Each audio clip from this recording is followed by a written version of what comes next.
পঞ্চম শ্রেণী প্রিয় শিক্ষার্থী সালদার স্যার ইউটিউব চ্যানেল থেকে তোমাদের সবাইকে স্বাগতম। আজকে তোমাদের জন্য একটা নতুন ভিডিও নিয়ে এসেছি। তোমার প্রশ্নচ্ছেদ 5 রায় ও মার্টিন প্রশ্ন বিচিত্রার সেরা প্রস্তুতি হিসাবে আজকের আলোচনা হবে ইংরেজি মডেল প্রশ্নচ্ছেদ নম্বর 5। অর্থাৎ আমি ইতিপূর্বে আমার এই ইউটিউব চ্যানেলে আরও 4টি সেট তোমাদের দিয়ে দিয়েছি, তোমরা আমার ইউটিউব চ্যানেলে গিয়ে সেই সেটটি দেখে আসতে পারবে।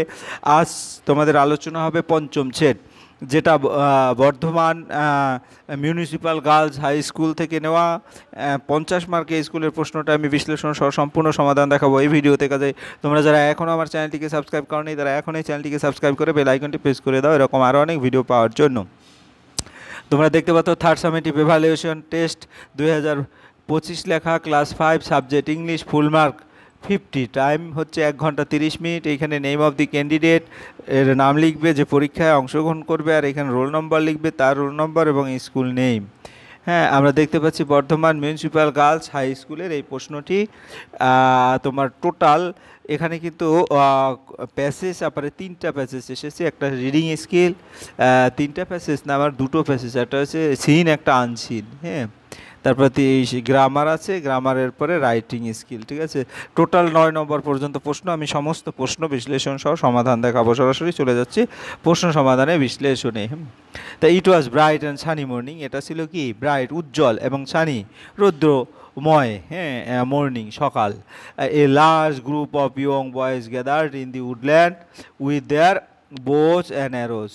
হ্যাঁ, লার্জ গ্রুপ মানে অনেক বড় একটা গ্রুপের ইয়ং বালক, ছোট্ট বালক, গ্যাদার সেখানে জড়ো হয়েছিল ইন দি উডল্যান্ড, হ্যাঁ কাঠের একটি বনে, উইথ দেয়ার বোস তাদের তীর আর ধনুক নিয়ে। But they are not just ordinary boy, কিন্তু তারা কেউই সাধারণ বালক ছিল না। দে আর দি 5 পাণ্ডবস অ্যান্ড দি 100 কৌরব, সেখানে ছিল পাণ্ডবের 5 জন ভাই এবং 100 কৌরবের ভাইয়েরা।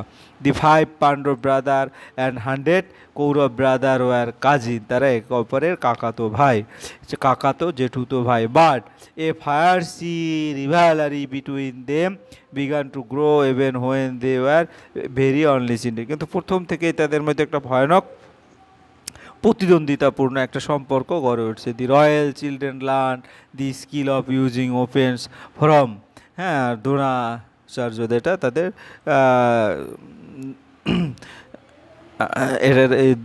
মানে দ্রোণাচার্য কি তাদের গুরু। দি রয়্যাল চিলড্রেন লার্ন, তারা শিখেছিল দি স্কিল দক্ষতা অফ ইউজিং ওয়েপন অস্ত্রবিদ্যা ফ্রম দ্রোণাচার্য থেকে। He was one of the greatest warrior of this his time, সেই দ্রোণাচার্য যে গুরু সে ছিল তখনকার দিনে সবচেয়ে বড় যোদ্ধা। He had learn the secret of powerful weapon from Parashuram, সে এই যে গুরু যার কাছে শিখেছে সে কার কাছ থেকে শিখেছে, সে হলো পরশুরামের কাছ থেকে শিখেছে। অর্থাৎ দ্রোণাচার্যের গুরু হচ্ছে পরশুরাম। হ্যাঁ, the Pandav and the Kaurav were quick to learn, Pandav এবং কৌরবরা খুব সহজেই শিখতে পেরেছিল। They soon picked up various skill, তারা শীঘ্রই বিভিন্ন ধরনের দক্ষতা অর্জন করলো। All the princes learn the use of all the weapon, সকল প্রিন্সেসই বা সকল তোমার কৌরব এবং যুধিষ্ঠির ক্ষেত্রে বলা হচ্ছে তারা সহজেই বিভিন্ন অস্ত্র শিখে পারদর্শী হয়ে গিয়েছিল, তাই না? Each of them had their own favourite weapon, প্রত্যেকেরই ছিল নির্দিষ্ট কিছু তাদের প্রিয় অস্ত্র। Duryodhan and Bhim favourite the mace, গদা ছিল দুর্যোধন এবং ভীমের। Yudhishthir choice of the weapon was the spear, বর্ষা ছিল। তারপরে Arjun was fascinated by bows and arrow, Arjun এবং তোমার অর্জুনের ছিল কি তীর এবং ধনুক। The twins Nakul and Sahadev were, অর্থাৎ যারা যমজ 2 ভাই, ওয়ার মোস্ট কমফোর্টেবল উইথ শোর্ড, তাদের তলোয়ারে তারা কমফোর্টেবল ফিল করেছে। এই ছিল তোমাদের টোটাল গল্প। এখন যদি আমরা প্রশ্ন উত্তর দেখি তাহলে এই নম্বরে হু ওয়াজ দি গুরু অফ দ্রোণাচার্য, হ্যাঁ হু ওয়াজ দি গুরু অফ দ্রোণাচার্য, দ্রোণাচার্যের গুরু কে ছিলেন? ওই যে আমি বলছি যে ওই বালকদের গুরু ছিলেন দ্রোণাচার্যের গুরু ছিলেন পরশুরাম। হ্যাঁ, আমরা পরশুরাম কোথায় দেখবো? এই যে পরশুরাম। তাহলে আমরা উত্তরটা দেখি একটু। এই দেখো হু ওয়াজ দি, তাহলে পরশুরাম ওয়াজ দি গুরু অফ দ্রোণাচার্য, ঠিক আছে। এবার how was the relation between the Pandav and the Kauravs. They were cousin, but a fiery rivalry grew between them. আমি পড়িয়েছি, তোমরা যদি মনোযোগ সহকারে শুনে থাকো তাহলে উত্তরটা এভাবে তোমরা উত্তর দিতে পারবে। এরপর 3 নম্বর, who was fascinated by bows and arrows? Arjun was fascinated by bows and arrows. Who were the twin brother among the Pandav? Twin brother হচ্ছে Nakul and Sahadev were the twin brother. এখানে তাহলে তোমরা অনায়াসে 4 2 8 নম্বর পেয়ে যাবে। এরপরের প্রশ্ন আমরা যদি দেখি, পরের প্রশ্নটা হচ্ছে true false. A large group of ordinary boys gathered in the woodland, এটা কি ট্রু না ফলস? আমরা যদি দেখি ordinary boys, a large group of ordinary boys, এটা আসলে কি অর্ডিনারি আমার ছিল নাকি a large group of young boys? Ordinary boys না, ইয়ং বয়েজ, এই কারণে এটা ফলস। ঠিক আছে, এটা অর্ডিনারি বয়েজ হবে না, young boys. Yudhishthir was comfortable with mace, Yudhishthir গদায় ছিল না, যুধিষ্ঠির ছিল স্পিয়ারে, তাই না, অর্থাৎ বর্ষায়। তারপর 3 নম্বর, Duryodhan was one of the greatest warrior of this time, এটা ট্রু। তারপরে the total number of Pandav was 100, এটা ফলস, কারণ পাণ্ডবরা ছিল 5 ভাই, এখানে 100 ভাইয়ের কথা বলা আছে। তারপরে আমরা প্রশ্নটা যদি আবার একটু দেখি এক এক করে, দি Pandava was the group Dronacharya, Parshuram was the, how was the relationship between the Pandavas and they were cousin but fierce rivalry, এটা আমরা দেখেছি, এখান থেকে ভালো করে স্পষ্ট বুঝতে পারবে। এরপর আমরা আর ট্রু ফলসটাও কিন্তু দেখে নিলাম।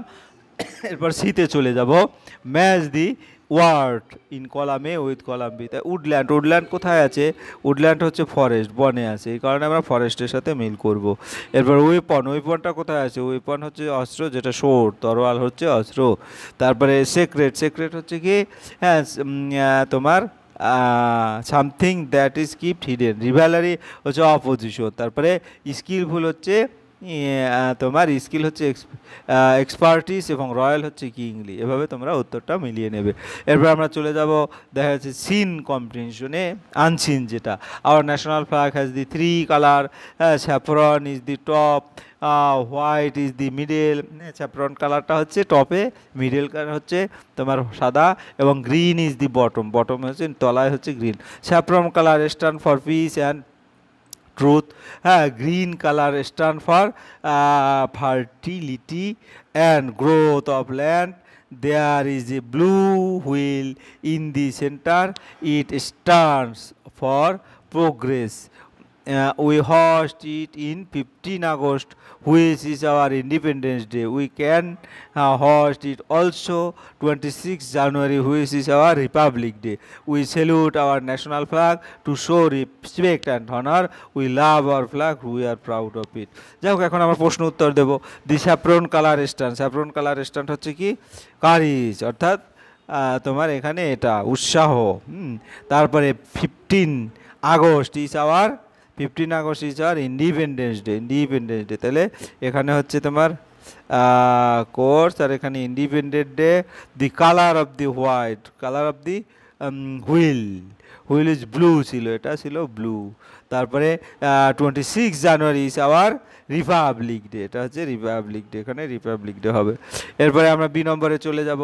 বি নম্বরে কি আছে? Answer the following question, how many colour are there in our national flag? 3 colour, তাই না, দেয়ার আর 3 কালার্স। তারপরে বি নম্বরের উত্তর, B number, what is in the centre of the flag? It stands for fertility and growth of land. Green, what does green colour stand?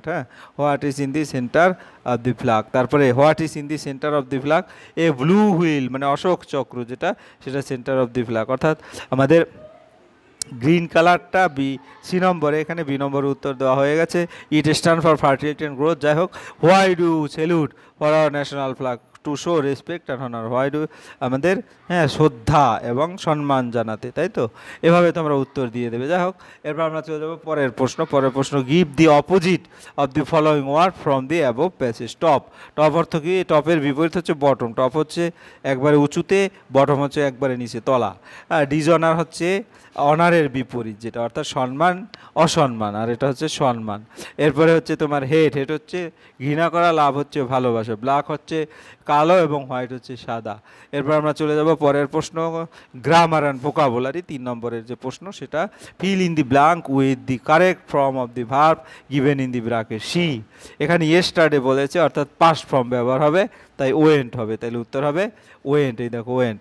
তারপরে গিয়ে mother, হ্যাঁ এটা reads দি রামায়ণ, এখানে রিডস অর্থাৎ মাদার একা সিঙ্গুলার, হ্যাঁ সাবজেক্ট, এই কারণে রিডস হবে, এই কারণে তোমার রিড হবে ট্রিটস, ঠিক আছে। দি বয়েস, অনেকগুলি বালক, এখানে আর প্লেয়িং হবে, যদি বয় হতো তাহলে ইজ প্লেয়িং হতো, ঠিক আছে, আর প্লেয়িং। তারপরে ফার্মার্স, অনেকজন কৃষক, এই কারণে এখানে কি হবে, farmers grow crops in the field, এটা চিরন্তন সত্য কথা। এরপর আমরা চলে যাব 4 নম্বরের প্রশ্ন, fill in the blanks taking appropriate preposition from the list given, বলো লিস্ট থেকে প্রিপোজিশন বসিয়ে তোমার প্রশ্নের উত্তর করতে হবে। Swami Vivekananda was born in, এখানে ইন হবে 1860, অর্থাৎ ইন আমরা নিয়ে নিলাম। এরপরে হচ্ছে he belong to a rich family, এখানে টু হবে, টুটাও নিয়ে নিলাম। তারপরে সি নম্বরে, those days our country was under the British rule, হ্যাঁ আন্ডার, এখানে আন্ডারটাও নিয়ে নিলাম। এরপরে হচ্ছে তোমার Vivekananda felt for the misery of the Indian, এখানে অফটা নিয়ে নিলাম, শুধু অনটা বাকি রইল, ঠিক আছে, এটা আমাদের এক্সট্রা দিয়েছে। যাই হোক 4 নম্বরের উত্তর হয়ে গেল। এরপর আমরা 5 নম্বর দেখব, underline the adverb in the following sentence, it is very, এই যে ভেরিটা হচ্ছে আন্ডারলাইন করে দিতে হবে, আমি লালভাবে দাগাঙ্কিত দিয়েছি। He will watch A tomorrow, movie tomorrow, তাহলে এখানে টুমরোটা হচ্ছে অ্যাডভার্ব। তারপরে হি স্লিপিং নাওটা হচ্ছে অ্যাডভার্ব। আওয়ার টিচার নেভারটা হচ্ছে অ্যাডভার্ব, কামস লেট, এবং দি বার্ডস ওয়াজ সিঙ্গিং সুইটলিটা হচ্ছে অ্যাডভার্ব, ঠিক আছে। তাহলে আমরা 5 নম্বরের প্রশ্ন হয়ে গেল। এরপর আমরা চলে যাবো 6 নম্বরের প্রশ্ন, complete the following chart appropriately, হ্যাঁ যেমন প্রেজেন্ট ফর্ম আছে, পাস্ট ফর্ম আছে, যেখানে ফাঁকা ঘর আছে সেটা পূরণ করবে। টিচ মানে শিক্ষা দেওয়া, টট মানে শিক্ষা দিয়েছিল, হ্যাঁ তাহলে এখানে টট হবে, হ্যাঁ। এরপর রাইট মানে লেখা, রোট মানে লিখেছিল, তারপরে ব্রোক মানে ভেঙেছিল, ব্রিক মানে ভাঙা, তারপরে হচ্ছে বট মানে ক্রয় করেছিল, এখানে বাই মানে ক্রয় করা।